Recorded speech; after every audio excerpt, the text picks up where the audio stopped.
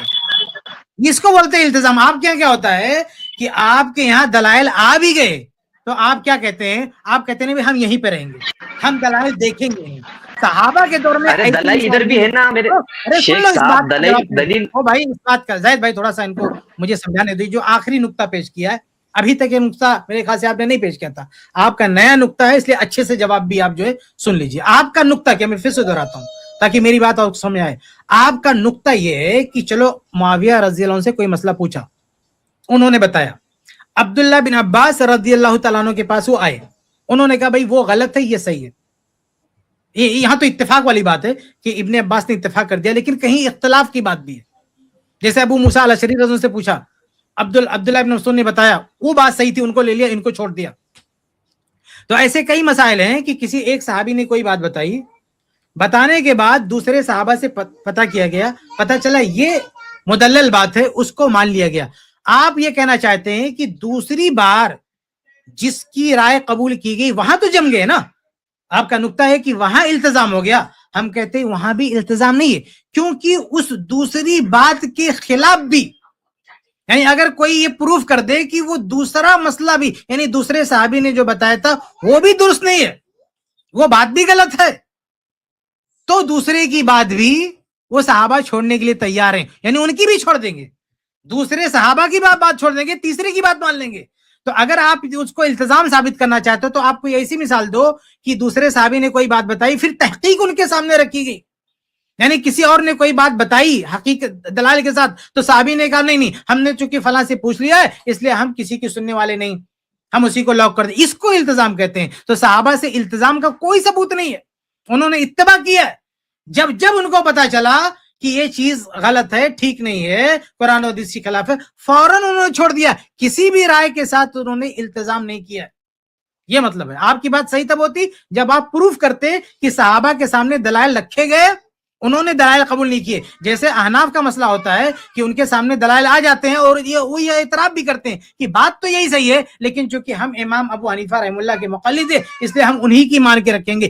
یہ ہے التزام, اس کو بولتے ہیں التزام. نہیں شیخ صاحب, ایک منٹ, آپ نے جو ہے کہا دلائل جو ہے امام ابو حنیفہ کے پاس بھی ہے, ایسا نہیں کہ امام ابو حنیفہ کے پاس دلائل نہیں ہے. یہاں پر جو ہے راجح اور مرجوح کا مسئلہ آیا, بہتر اور کم بہتر کا مسئلہ آیا. یہاں پر جو ہے حنفی جو ہے, امام ابو حنیفہ جو ہے ان کے مطلب جو فتویٰ ہے اس کو بہتر سمجھتا ہے, جس طرح سے امام شافعی کا مقلد ان کے اس کو بہتر سمجھتا ہے. یہاں پر بہتر اور بہتر, صحیح اور غلط کا مسئلہ نہیں ہے.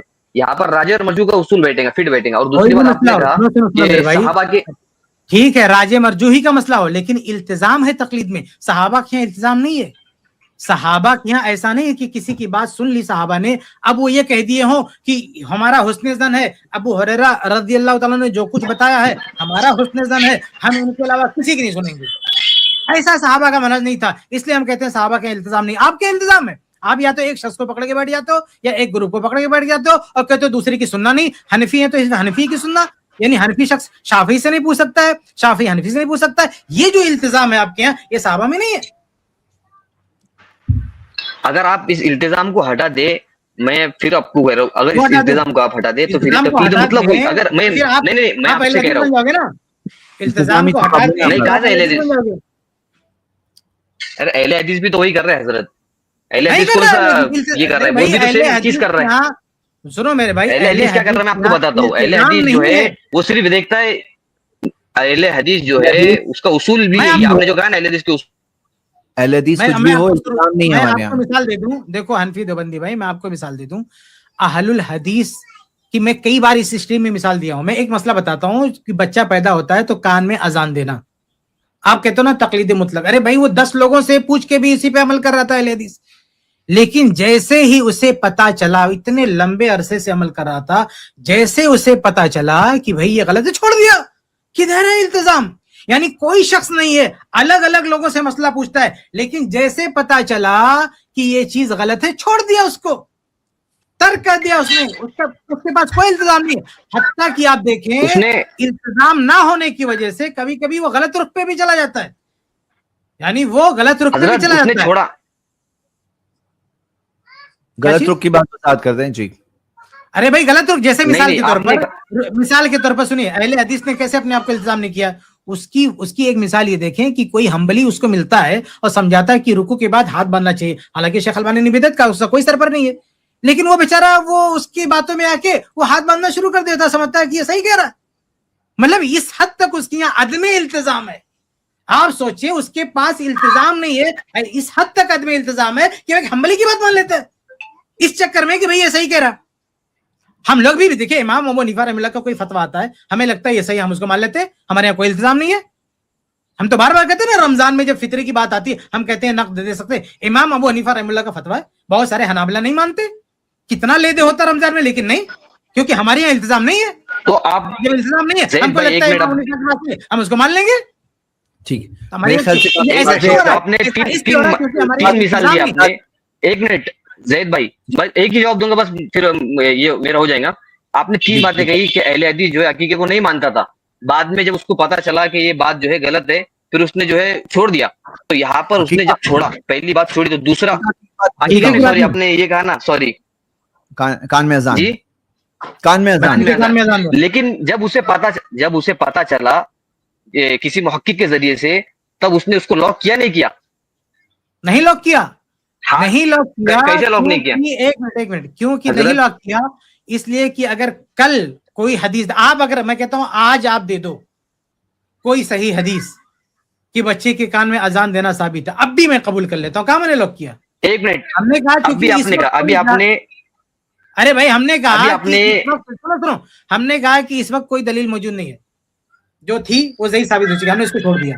اگر کل کو کوئی صحیح حدیث آ جائے, کوئی صحیح روایت آ جائے, تو ہم آج کا آج قبول کرنے کے لیے تیار ہیں. ہم نے لاک نہیں کیا, ابھی بھی لاک نہیں کیا, ابھی بھی لاک نہیں ہے. آپ کیا لاک ہو جاتا ہے بھیا کہ اب ہم نہیں سنیں گے سامنے؟ ایک منٹ زید بھائی, تو یہ بات میں جواب دے رہا ہوں آپ کو ابھی.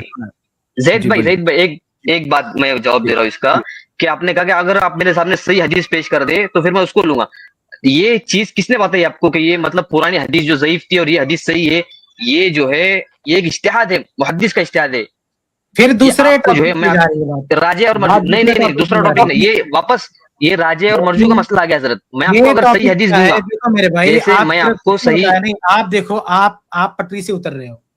یہ چیز کی کس نے آپ کو بتایا؟ دوسرا ٹاپک چینج ہو رہا ہے, ٹاپک چینج ہو رہا ہے. ابھی بات ہو رہی تھی التزام کی, ابھی آپ چینج ہو رہے ہو کہ محدث کی بات ماننا تقلید ہے کہ نہیں, اس پر آپ جا رہے ہو. ابھی ہم بات کر رہے تھے, میں یہ کہہ رہا تھا کہ اہل حدیث کا التزام آج بھی نہیں ہے, اہل حدیث کا التزام آج بھی نہیں ہے. بھائی ایک ہی مسئلے میں کبھی ایسے بھی مثالیں آپ کو مل جائے گی کہ کچھ سالوں تک ایک موقف رہتا ہے کہ میرا ایک موقف ہے کسی بھی اہل حدیث عالم کا, بعد میں اس کا چینج ہو جاتا ہے, اس کے خلاف بعد میں واپس بھی آ جاتا ہے, بعد میں اس پرانے موقف پہ واپس بھی آ سکتا ہے اگر پتا چلتا ہے کہ نہیں بھائی وہی صحیح تھا. ایسی بھی مثالیں آپ کو مل جائیں گی. تو اہل حدیث نے کوئی مسئلہ لاک نہیں کیا ہے, کوئی بھی مسئلہ اس نے لاک نہیں کیا.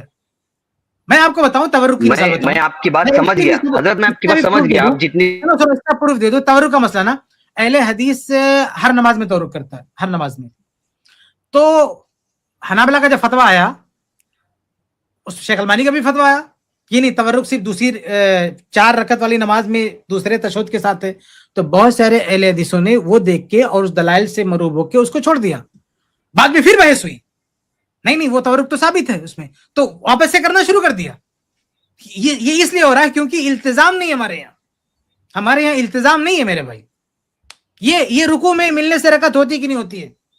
اکثر اہل حدیثوں کا فتویٰ یہ ہے کہ رکعت نہیں ہوتی ہے, لیکن کوئی حنبلی کسی اہل حدیث کو بیوقوف بنا دیتا ہے اور اس کو کہتا نہیں رکعت ہو جاتی ہے, تو وہ بیچارہ وہ کچھ دلائل دیتا ہے ادھر ادھر کی, تو اہل حدیث جو ہے وہ دلائل سے مروب ہو کے اس کی بات مان لیتا ہے. لیکن بعد جب کسی پکے اہل حدیث سے ٹکرا ہوتا ہے, اس کو سمجھاتا ہے, تو واپس سے وہ رکوع والی رکعت کو شمار کرنا بند کر دیتا ہے. ایسی بہت ساری مثالیں ہیں. تو اہل حدیث کا کوئی التزام نہیں ہے میرے بھائی, اہل حدیث کا کوئی التزام نہیں ہے, اس لیے وہ مقلد نہیں ہے. چاہے وہ آپ شخصی بولیں چاہے مطلق بولیں, کہیں بھی اہل حدیث کے یہاں کسی کی باتوں کا کوئی التزام نہیں ہے. اور التزام کا میں نہیں لا رہا ہوں, یہ تقلیدی دنیا کے جو ہے انہوں نے تعریف کی ہے, اور وہ بھی کیسی کتاب میں, ایسی کتاب میں جس کا نام ہی ہے الحدود. آپ اصول کی بات کر رہے تھے نا بھائی, اصول والی ہی کتاب انہوں نے باقاعدہ ایک کتاب لکھی ہے. اس سے پہلے شاید میں نے آپ کو دکھایا تھا, باقاعدہ انہوں نے ایک کتاب لکھ کے رکھی ہے. اس کتاب کا نام کیا ہے؟ ایک منٹ جی شکیل لے آیا میں, یہ نہیں دوسرا ہے وہ. ایک منٹ میں لے کے آتا ہوں.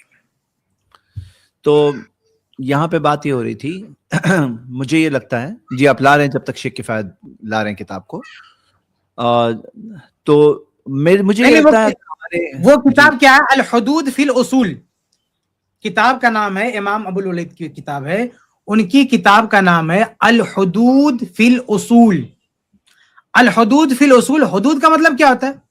حدود کا مطلب تعریف ہوتا ہے.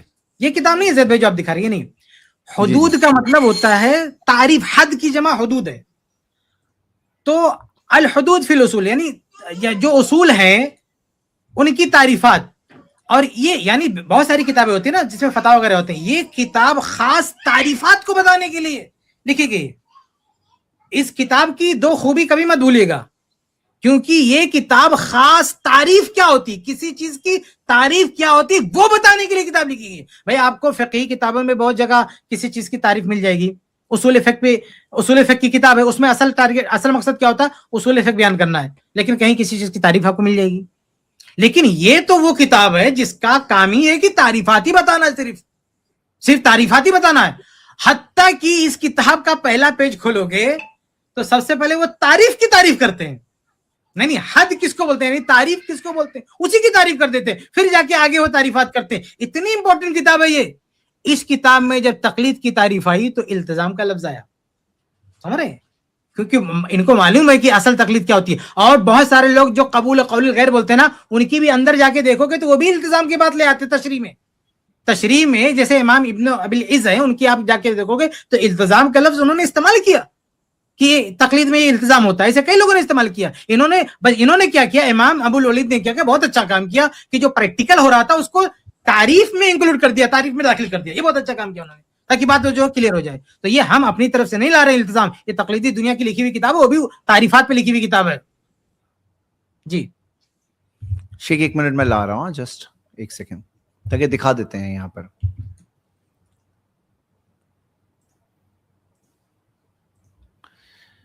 جسٹ کنفرم کریں شیخ, یہی آپ بول رہے ہیں یہ کتاب؟ ہاں یہی ہے زید بھائی, یہی کتاب ہے التقلید التزام و حکم المقلد من غیر دلیل. یہی کتاب ہے زید بھائی. یہ الکتاب الحدود ہے, کتاب الحدود. حدود کے معنی تعریف ہوتا ہے. یہاں حد اسلامی حدود نہیں ہے جو زانی کو جو ہے سنسار کر دے, وہ اس معنی میں نہیں ہے. یہ حدود تعریف کے معنی میں. جی یہ حدود تعریف کے معنی میں, اس کے اندر یہ ڈیفینیشن آپ لوگ دیکھ رہے ہیں. ہاں, التزام و حکم المقلد من غیر دلیل, یہ اس کی ڈیفینیشن تقلید کی. ہمارے یہاں التزام نہیں ہوتا بھائی, ہم کیوں اپنے آپ کو مقلد بولیں گے؟ آپ کیا ہوتا ہے التزام؟ تقلید شخصی والے کا بھی التزام ہوتا ہے, تقلید مطلق کوئی کرتا ہے اگر کرے گا تو اس کا بھی التزام ہوگا. بغیر التزام کے تقلید کا وجود ہو ہی نہیں سکتا. اس کو لغوی اعتبار سے کوئی بول دے, لیکن بغیر التزام کے تقلید نہیں ہو سکتا. تقلید وہیں ہوگی جہاں التزام ہوگا. جی